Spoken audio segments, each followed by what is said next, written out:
Imagine en esta escena dos personas humildes entran en una empresa, pidiendo ver al CEO, y la gerente los echa con desprecio. Fuera de aquí grita, pero lo que pasa después es algo que nadie esperaba.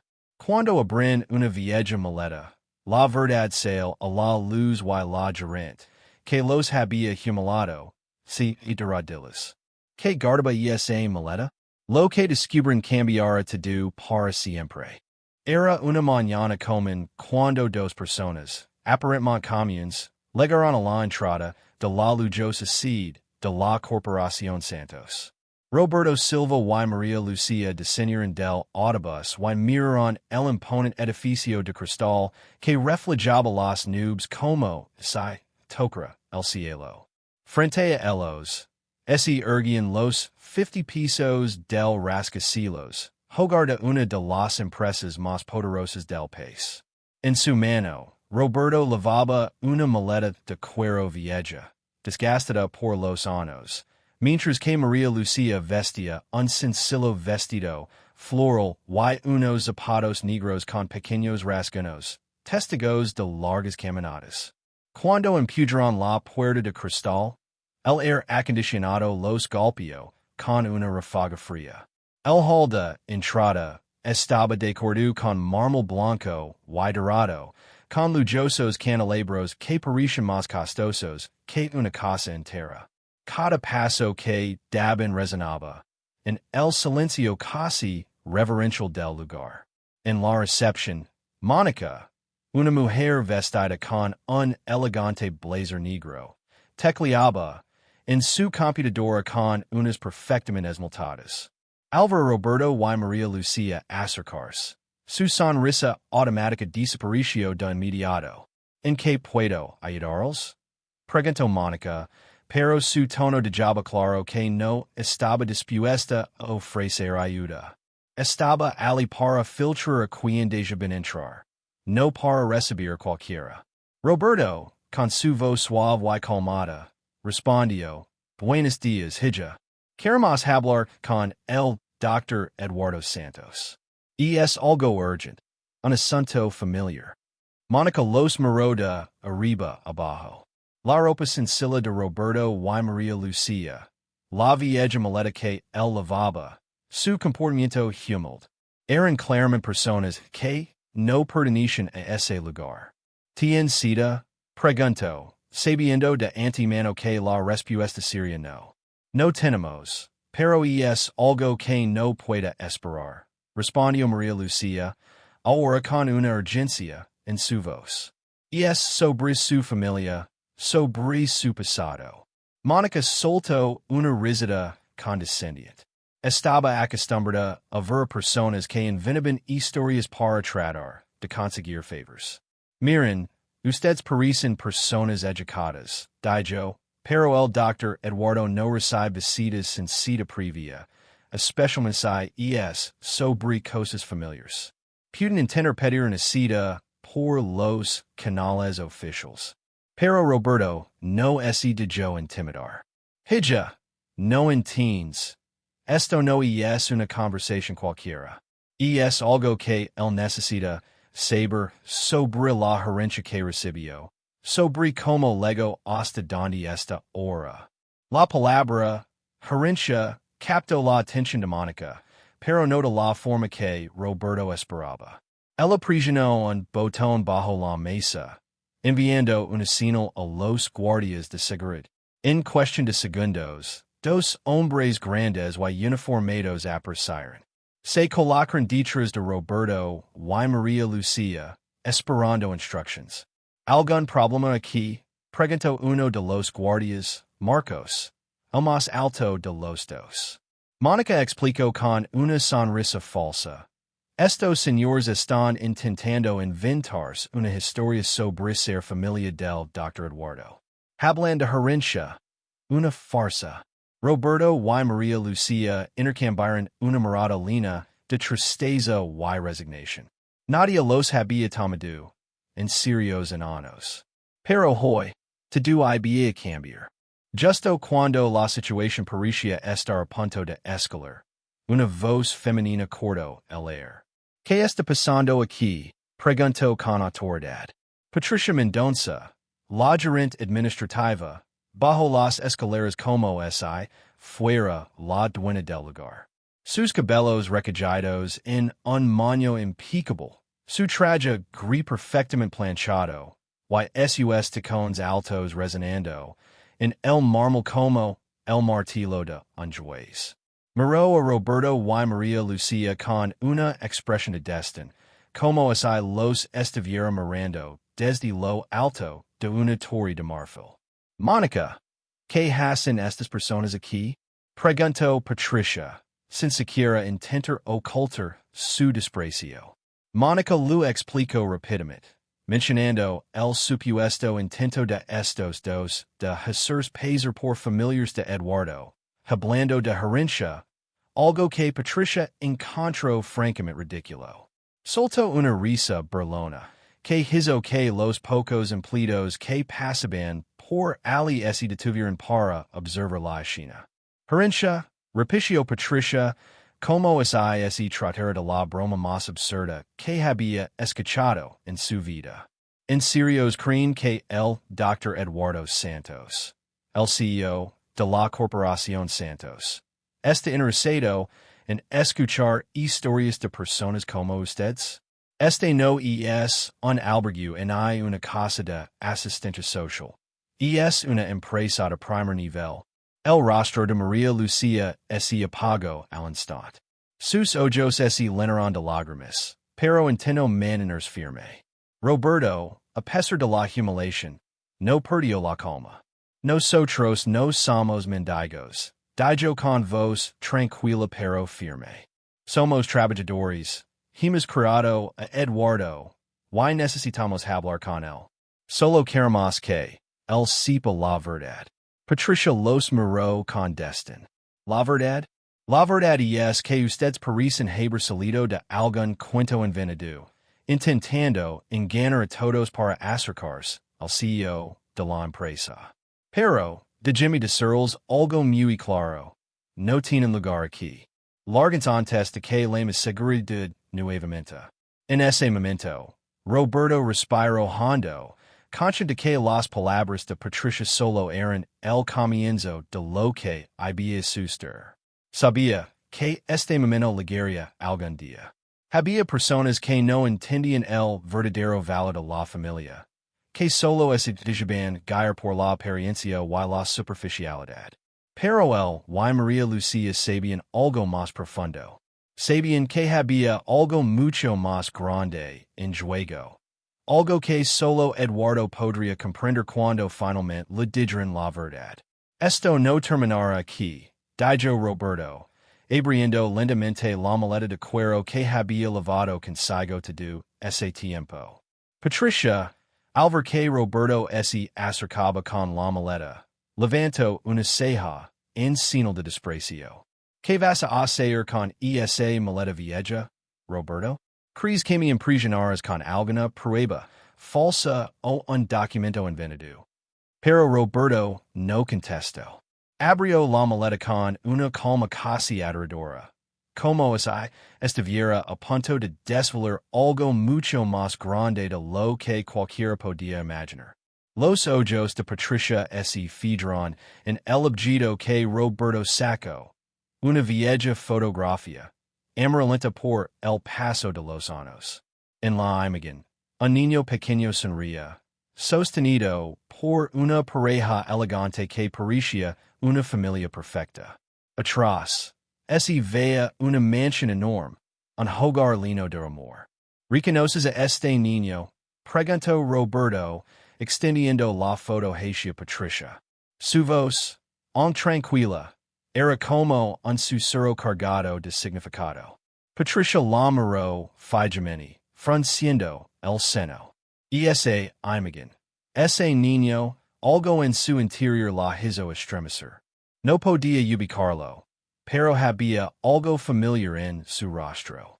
Sin embargo, intentó mantenerse firme, convencida de que todo esto no era más que una táctica barata. ¿Qué pasa con esta foto? Cualquier persona puede tener una foto de cualquier niño, dijo, intentando no dejar que la incertidumbre se filtrara en su voz. Pero Roberto, con la mirada fija, no se detuvo. Este niño es Eduardo Santos. Y las personas a su lado son sus verdaderos padres. El silencio que siguió fue tan pesado que se podía cortar con un cuchillo. Los empleados que antes se habían alejado en cuanto la situación se volvió tensa, ahora se detenían observar, escuchando en silencio. Mónica dejó de teclear en su computadora y los guardias, en su postura habitual de intimidación, ahora se ven igualmente irritados. Patricia se quedó sin palabras, su rostro palideció y, por primera vez, un nerviosismo inconfundible invadió su voz. Eso es imposible. Eduardo era huérfano desde pequeño. Fue criado por sus tías, no por sus tías, corrigió Roberto con calma. Fue criado por nosotros. Durante 15 años, fuimos los que cuidamos de él, los que lo amamos como un hijo. El aire en la recepción se volvió tenso, cargado de una energía que parecía healer el ambiente. Patricia, ahora visiblemente nerviosa, retrocedió unos pasos, como si intentara escapar de la verdad que se le venía encima. Eso no puede ser cierto, murmuró, pero la duda ya comenzaba a tomar forma en su mente. El doctor Eduardo fue criado por sus tías, siempre lo fue. Me lo dijeron muchas veces. Su voz, que antes había sido firme, ahora sonaba vacilante. Pero Roberto no la dejó continuar. Eduardo no fue criado por sus tías, Patricia. Él fue separado de nosotros a la fuerza, a la edad de 8 años, cuando todo cambió. Nos obligaron a irnos. Y cuando lo hicimos, él estaba llorando en la ventana de su habitación. Lloraba porque pensaba que lo habíamos abandonado. Nos permitieron que lo cuidaran, que lo trataran como su propio hijo, pero eso nunca sucedió. Nos hicieron desaparecer de su vida, a propósito. Y ahora, después de todo este tiempo, aquí estamos, revelando la verdad. Un silencio absoluto llenó la sala. Incluso los guardias, que antes parecían tan imponentes, se habían detenido, escuchando en silencio cada palabra que salía de la boca de Roberto. Patricia, con la mirada fija en la foto que Roberto había mostrado, finalmente pareció derrumbarse por completo. La imagen de Eduardo, tan pequeño, tan vulnerable, comenzó a dar vueltas en la cabeza. No podía ignorarlo. Algo no cuadraba. Ustedes fueron los que lo cuidaron. Preguntó Patricia, como si no pudiera creerlo. Su tono, aunque lleno de incredulidad, también reflejaba un creciente sentimiento de culpa que comenzaba a florecer. Sí, respondió María Lucia, que hasta ese momento había permanecido en silencio, pero que ahora tomó la palabra con una firmeza que hizo que todos la miraran. Éramos como sus padres. Le dimos todo lo que teníamos, amor, cuidado, educación. No éramos ricos, y teníamos poder, pero nunca nos faltó amor. Lo amamos más que nada en el mundo, y aún lo seguimos haciendo. Patricia, al escuchar esto, pareció tambalear. El peso de la verdad la estaba aplastando, pero no intentaba aferrarse a la versión oficial que le habían contado. Esto es ridículo. El doctor Eduardo no puede estar involucrado con ustedes.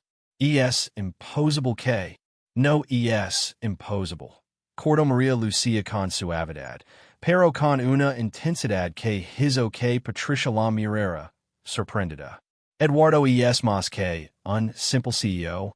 Es algo que necesita saber la verdad. Esa verdad está aquí, en esta foto. Entiendo lo que estamos diciendo. La única razón por la cual no lo hemos buscado antes es por miedo. Miedo de que nunca nos creerá. Pero hoy, todo esto se va a terminar. El Dr. Eduardo tiene derecho a saber lo que realmente ocurrió. Fue entonces cuando las puertas del ascensor se abrieron, interrumpiendo la conversación. Eduardo Santos, el hombre que todos temían, apareció en la recepción. Alto, elegante, con la actitud de quien sabe que está al mando, pero también con una expresión de confusión al ver la escena que se desarrollaba frente a él. Su mirada recorrió el lugar, primero fijándose en los guardias, luego en Patricia, que estaba de pie, mirando a Roberto y María Lucia con una mezcla de rabia y miedo. Finalmente, sus ojos se encontraron con la foto en manos de Roberto. Por un segundo, algo cambió en su rostro. Un destello de reconocimiento, una chispa que iluminó sus ojos. Sin embargo, rápidamente lo descartó, tratando de mantener el control. ¿Qué está pasando aquí? Preguntó, su voz firme, pero cargada de incertidumbre. Patricia corrió hacia él, como si fuera su única salvación. Dr. Eduardo, estos dos intentan estafarnos. Dicen que son familiares suyos, pero esto es claramente un intento de manipulación. No les hagas caso. Son unos impostors. Eduardo miró a Patricia, luego a Roberto y María Lucia, y algo dentro de él le hizo dudar. Su intuición, esa voz interna que siempre había confiado, ahora le decía que algo no encajaba en toda esta historia. ¿Familia? ¿Qué tipo de familia? Preguntó, sin poder ocultar la confusión que lo embargaba. Yo no los reconozco. ¿Tú recuerdas ese nombre? La voz de María Lucia cortó la tensión en el aire. Eduardo frunció el seno. ¿Cómo dijiste? Su voz tembló ligeramente. El uso de su apodo infantil hizo que algo dentro de él se moviera. Algo que había estado enredado, olvidado, por años. ¿Tú recuerdas? Siempre te llamábamos así cuando eras pequeño. Tú solías correr por el jardín, diciendo que algún día serías grande como tu papá, que tendrías tu propia empresa. ¿Recuerdas esas tardes cuando te canábamos para que te dormieras? María Lucia dio un paso hacia él. Su tono lino de cariño. Como así todo el tiempo que había pasado no hubiera hecho mella, en el amor que sentía por él. La expresión de Eduardo se congeló. Algo dentro de él comenzó a cambiar.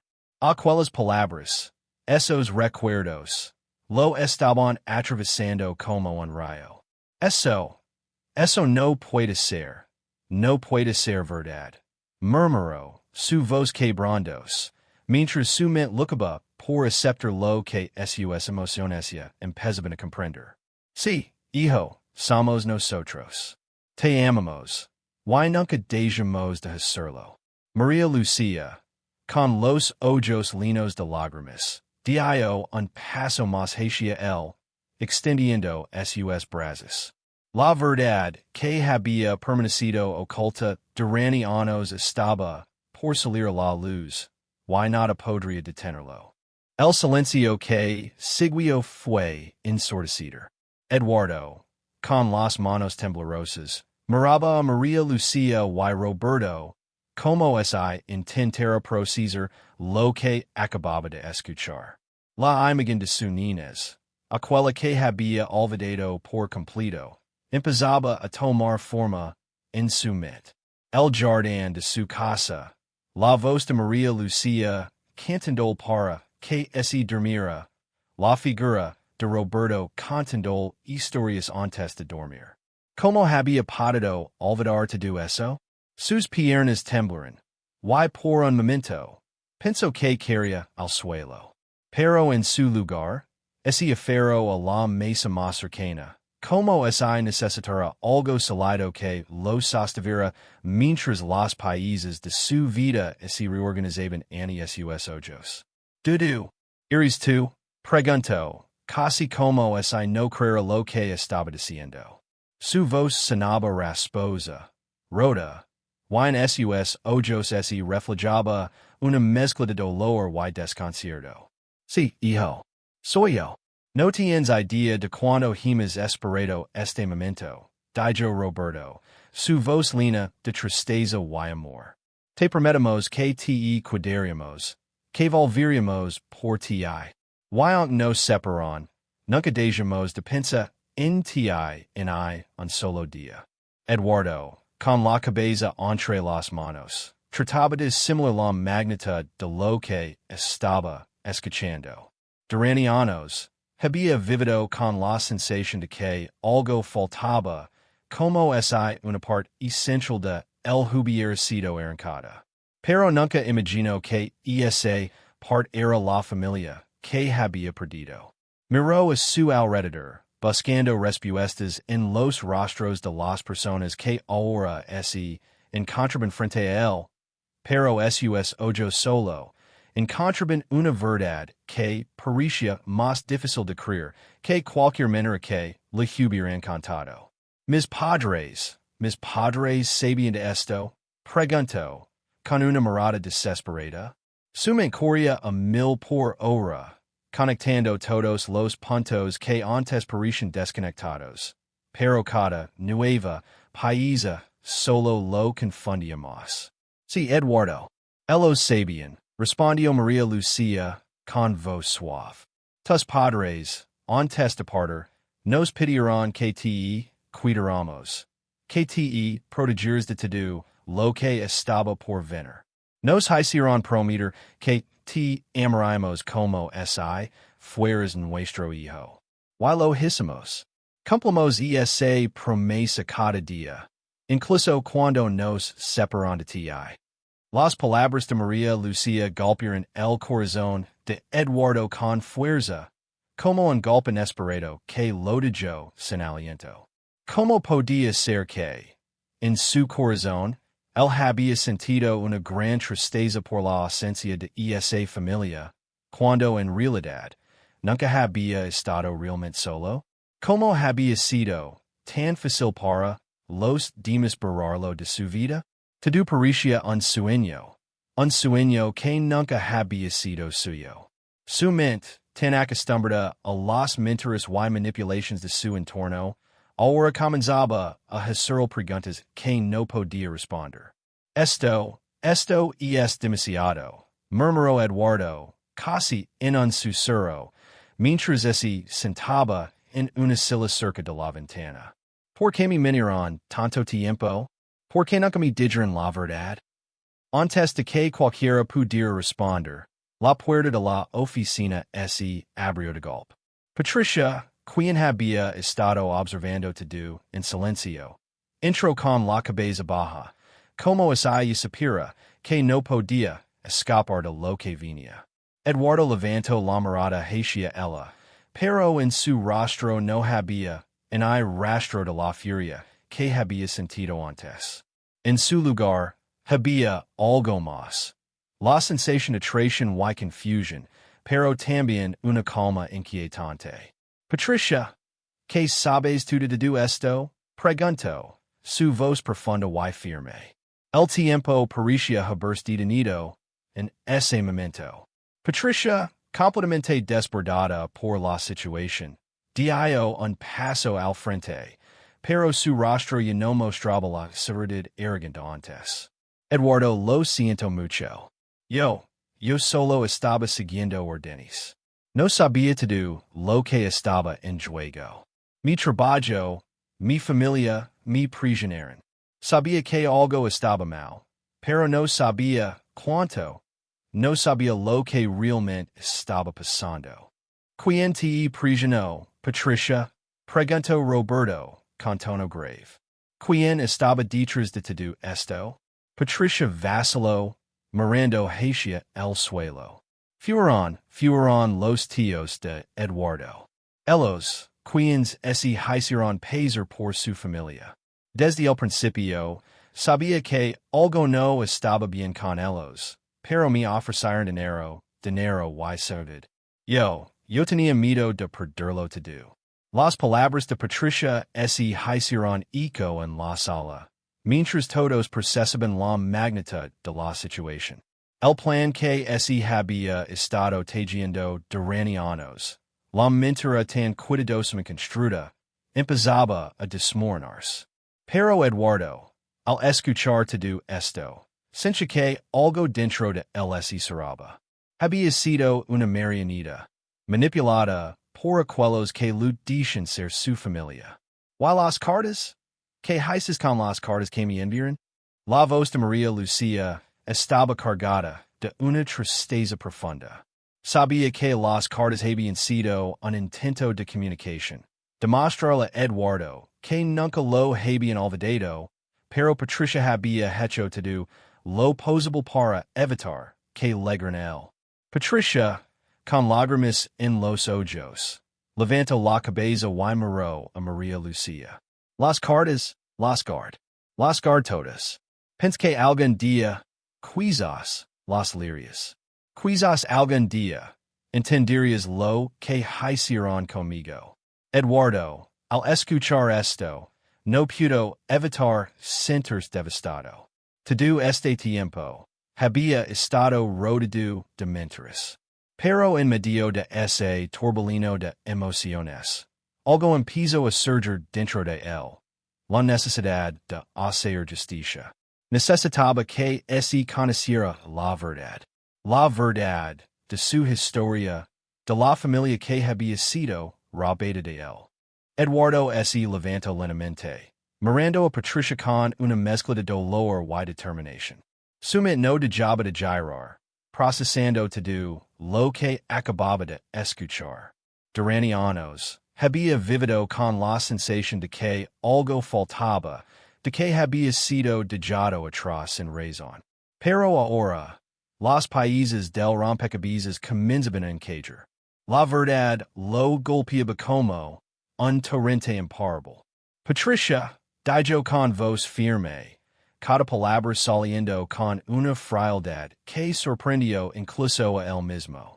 Me has fallado, pero hay algo que todavía puedes hacer. Si realmente importa algo de lo que has hecho, si alguna vez te importa lo que le pasó a mi familia, entonces tienes que ayudarme que esto es solución. ¿Vas a ser parte de la solución o seguir siendo parte del problema? Patricia, quien había permanecido de pie, con la cabeza baja, levantó la mirada y vio la dureza en los ojos de Eduardo. Su respiración era pesada. Como si todo el peso de sus decisiones y su culpabilidad la estuviera aplastando. ¿Cómo puedo ayudar después de todo lo que hice? Preguntó, su voz quebrada. Eduardo la observó en silencio por unos segundos, como si estuviera evaluando si podía confiar en ella. Finalmente, asintió. Quiero que me ayude a descubrir quiénes más están involucrados. Tú sabes quiénes son los que han estado detrás de todo esto, los que han estado manipulando todo. No solo mis falsos tíos, sino aquellos que han siguen trabajando para ellos, infiltrados aquí. Patricia, aunque avergonzada, sabía que no podía esconder más la verdad. Sé quiénes son. A lo largo de los años, han sembrado sus mentiras, han manipulado todo lo que podían para que nunca descubrieras la verdad. Los empleados que trabajan para ellos, Rodrigo, Fernanda, Marcelo, y más. No sé todos los nombres, pero sé que hay más personas dentro de esta empresa que están comprometidas. Eduardo, al escuchar esto, sintió que el control de la situación comenzaba a estar nuevamente en sus manos. Era el momento de actuar. Perfecto. Ahora, Quiero que me dé una lista completa. Esto no es ecuador aquí. Voy a hacer que todos enfrenten las consecuencias de sus actos. El ambiente en la sala se había transformado. Lo que había comenzado como un simple enfrentamiento había evolucionado en una lucha por la justicia, por desmantelar una red de mentiras que había afectado a su vida. Pero lo que más lo preocupaba ahora era lo que venía después. Sabía que la verdad debía salir a la luz, pero también entendía que no sería fácil. Había perdido mucho, pero también había ganado algo invaluable, el amor de su verdadera familia. Con una mirada resuelta, Eduardo se acercó a la mesa y sacó la carta que sus padres lo habían dejado, aquella que ahora podía leer con claridad. Esto no solo es trata de la empresa, en lo que perdí. Esto es trata de recuperar lo que siempre fue mío. Y lo hair, no solo por mí, sino por ellos. María Lucia y Roberto, a su lado, ascendieron. La familia que había sido separada por tantas mentiras estaba reunida de nuevo. Y esta vez, no iban a permitir que nada ni nadie los separara otra vez.